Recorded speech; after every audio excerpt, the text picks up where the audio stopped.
ಭಾರತ ಮತ್ತು ಅಮೆರಿಕ ನಡುವಿನ ಸಂಬಂಧ ಈಗ ಅತ್ಯಂತ ನಿರ್ಣಾಯಕ ಘಟ್ಟಕ್ಕೆ ತಲುಪಿದೆ. ಒಂದು ಕಡೆಯಲ್ಲಿ ವ್ಯಾಪಾರ ಒಪ್ಪಂದಕ್ಕೆ ಉಭಯ ದೇಶಗಳು ಕೂಡ ಸಜ್ಜಾಗ್ತಾ ಇದ್ರೆ, ಮತ್ತೊಂದು ಕಡೆಯಲ್ಲಿ ಅಮೆರಿಕ ನೌಕಾಪಡೆಯ ದಾಳಿಗೆ 3 ಭಾರತೀಯ ನಾವಿಕರು ಈಗಾಗಲೇ ಬಲಿಯಾಗಿದ್ದಾರೆ. ಈ ಭೀಕರ ಘಟನೆಯ ಬೆನ್ನಲ್ಲೇ ಈಗ ಪ್ರಧಾನಿ ನರೇಂದ್ರ ಮೋದಿ ಅವರು ಫ್ರಾನ್ಸ್ನ ಪ್ರವಾಸವನ್ನ ಬೆಳೆಸಿದ್ದಾರೆ. ಆದರೆ ಭಾರತೀಯ ನಾವಿಕರ ಸಾವು ಆ ಮಾತುಕತೆಯ ಮೇಲೆ ಎಂತಹ ಪರಿಣಾಮವನ್ನ ಬೀರಬಹುದು ಅನ್ನುವಂತಹ ಪ್ರಶ್ನೆ. ಅಮೆರಿಕದ ಟ್ರಂಪ್ ಜೊತೆ ಡೀಲ್ ಕುದುರಿಸೋದಕ್ಕೆ ಮೋದಿ ಮುಂದೆ ಇರುವಂತಹ ಸವಾಲುಗಳು ಏನು ಅನ್ನೋದರ ಒಂದು ವರದಿ ಇದೆ, ನೋಡ್ಕೊಂಡು ಬನ್ನಿ. ಪ್ರಧಾನಿ ಮೋದಿ ಫ್ರಾನ್ಸ್ ಪ್ರವಾಸ, G7 ಸಭೆ ಕುತೂಹಲ. G7 ಶೃಂಗಸಭೆಯಲ್ಲಿ ಆಗುತ್ತಾ ಮೋದಿ ಟ್ರಂಪ್ ಮಾತುಕತೆ?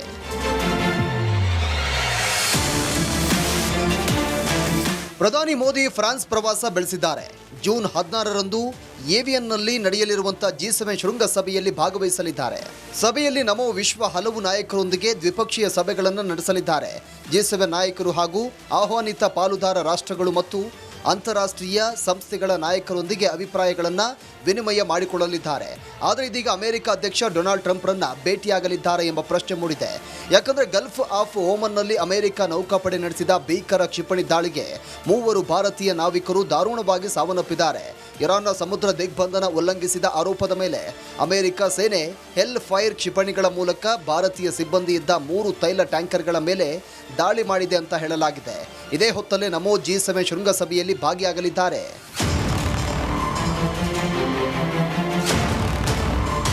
ಭಾರತೀಯ ಹಡಗಿನ ಮೇಲೆ ದಾಳಿಯಲ್ಲಿ 21 ಭಾರತೀಯರನ್ನು ರಕ್ಷಣೆ ಮಾಡಲಾಗಿದ್ದರೂ 3 ಜೀವವನ್ನು ಕಳೆದುಕೊಂಡಿರುವುದು ಭಾರತವನ್ನು ಕೆರಳಿಸಿದೆ. ಈ ಘಟನೆಯನ್ನ ಭಾರತ ಅತ್ಯಂತ ಗಂಭೀರವಾಗಿ ಪರಿಗಣಿಸಿದೆ.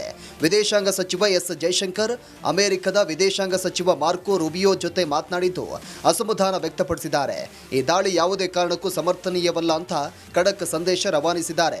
ಅಷ್ಟೇ ಅಲ್ಲದೆ 3 ದಿನಗಳಲ್ಲಿ 2 ಬಾರಿ ಅಮೆರಿಕದ ರಾಯಭಾರಿಗೆ ಭಾರತ ಸಮನ್ಸ್ ಜಾರಿ ಮಾಡಿದೆ ಮತ್ತು ವಿಶ್ವಸಂಸ್ಥೆಯ ಭದ್ರತಾ ಮಂಡಳಿಯಲ್ಲೂ ಈ ವಿಷಯವನ್ನು ಪ್ರಸ್ತಾಪ ಮಾಡಿದೆ. ಯಾರಿಂದ ದಾಳಿ? ಹಾರ್ಮುಜ್ ಜಲಸಂಧಿಯಲ್ಲಿ ಭಾರತೀಯ ಹಡಗುಗಳ ಮೇಲೆ ಇರಾನ್ ಡ್ರೋನ್ ದಾಳಿ ಸಂಬಂಧ ಆರೋಪ ಪ್ರತ್ಯಾರೋಪ ಶುರುವಾಗಿದೆ. ಅತ್ತ ಅಮೆರಿಕ ಅಧ್ಯಕ್ಷ ಡೊನಾಲ್ಡ್ ಟ್ರಂಪ್ ಆ ದಾಳಿ ಇರಾನ್ ಕಡೆಯಿಂದ ಆಗಿರೋದು ಅಂತ ಹೇಳಿದ್ರು. ಆದರೆ ಟ್ರಂಪ್ ಆರೋಪ ಸಂಪೂರ್ಣ ಆಧಾರ ರಹಿತ ಅಂತ ಭಾರತದಲ್ಲಿರುವ ಇರಾನ್ ರಾಯಭಾರ ಕಚೇರಿ ಸ್ಪಷ್ಟಪಡಿಸಿದೆ. ಭಾರತೀಯ ಸಿಬ್ಬಂದಿಯನ್ನ ಹೊತ್ತೊಯ್ಯುವ ಹಡಗುಗಳ ಮೇಲಿನ ಅಮೆರಿಕದ ದಾಳಿಯನ್ನ ಇರಾನ್ ಖಂಡಿಸಿದೆ. ಇರಾನ್ ಅಂತಾರಾಷ್ಟ್ರೀಯ ಸಮುದಾಯವು ಅಮೆರಿಕವನ್ನ ಹೊಣೆಗಾರರನ್ನಾಗಿ ಮಾಡಬೇಕು ಅಂತ ಒತ್ತಾಯ ಮಾಡಿದೆ. ಇಂತಹ ಉದ್ವಿಗ್ನ ವಾತಾವರಣದ ನಡುವೆಯೇ ಪ್ರಧಾನಿ ನರೇಂದ್ರ ಮೋದಿ ಫ್ರಾನ್ಸ್ನ ಏವಿಯನ್ ಲೆ ಬೆನ್ಸ್ಗೆ ಪ್ರಯಾಣವನ್ನು ಬೆಳೆಸಿದ್ದಾರೆ.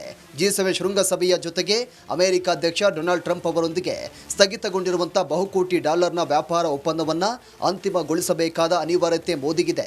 ಕೇವಲ ಕೆಲವು ದಿನಗಳ ಹಿಂದಷ್ಟೇ ಉಭಯ ದೇಶಗಳ ನಡುವಿನ ಸಂಬಂಧ ಸುಧಾರಣೆಯ ಹಾದಿಗೆ ಮರಳಿತ್ತು. ಅಮೆರಿಕದ ವಿದೇಶಾಂಗ ಕಾರ್ಯದರ್ಶಿ ಮಾರ್ಕೋ ರೂಬಿಯೋ ಭಾರತಕ್ಕೆ ಭೇಟಿ ನೀಡಿ ವ್ಯಾಪಾರ ಒಪ್ಪಂದ 99% ಪೂರ್ಣಗೊಂಡಿದೆ ಅಂತ ಘೋಷಣೆ ಮಾಡಿದ್ರು. ಭಾರತವು ಅಮೆರಿಕದಿಂದ $500 ಬಿಲಿಯನ್ ಮೌಲ್ಯದ ಇಂಧನ, ತಂತ್ರಜ್ಞಾನ ಮತ್ತು ವಿಮಾನಗಳನ್ನು ಖರೀದಿಸಲು ಒಪ್ಪಿಕೊಂಡಿತ್ತು. ಆದರೆ ಕೊನೆಯ 1% ಒಪ್ಪಂದವನ್ನು ಮುಗಿಸುವಷ್ಟರಲ್ಲಿ ಅಮೆರಿಕ ಮತ್ತೊಂದು ಆಟವಾಡಿದೆ. ವಾರದ ಹಿಂದಷ್ಟೇ ಅಮೆರಿಕದ ವ್ಯಾಪಾರ ಪ್ರತಿನಿಧಿ ಭಾರತ ಸೇರಿದಂತೆ 54 ದೇಶಗಳ ಮೇಲೆ ಹೆಚ್ಚುವರಿ 12.5% ಸುಂಕ ವಿಧಿಸುವ ಪ್ರಸ್ತಾಪ ಮುಂದಿಟ್ಟಿದೆ. ಜುಲೈ 24ರ ಒಳಗೆ ಈ ಹೊಸ ನಿಯಮ ಜಾರಿಗೆ ಬರಲಿದೆ. ಇದು ಭಾರತದ ರಫ್ತು ವಲಯಕ್ಕೆ ದೊಡ್ಡ ಹೊಡೆತ ನೀಡಲಿದೆ. ಒಂದೆಡೆ ನಮ್ಮ ನಾವಿಕರ ಹತ್ಯೆಯಾಗಿದೆ, ಮತ್ತೊಂದು ಕಡೆ ಅಮೆರಿಕ ಭಾರತದ ಮೇಲೆ ಆರ್ಥಿಕ ಒತ್ತಡ ಹೇರ್ತಾ ಇದೆ. ಪ್ರಧಾನಿ ಮೋದಿಯವರಿಗೆ ಟ್ರಂಪ್ ಜೊತೆ ಮಾತುಕತೆ ನಡೆಸುವುದು ಈಗ ಸುಲಭವಲ್ಲ ಅಂತ ಆರ್ಥಿಕ ವಿಶ್ಲೇಷಕರು ಅಭಿಪ್ರಾಯ ಪಡ್ತಾ ಇದ್ದಾರೆ. ಭಾರತ ತನ್ನ ಸ್ವಾಭಿಮಾನ ಮತ್ತು ಆರ್ಥಿಕ ಹಿತಾಸಕ್ತಿ ಎರಡನ್ನ ಹೇಗೆ ಸಮತೋಲನ ಕಾಯ್ದುಕೊಳ್ಳುತ್ತದೆ ಅನ್ನೋದು ಇಡೀ ಜಗತ್ತು ನೋಡ್ತಾ ಇದೆ. News desk, republic Kannada.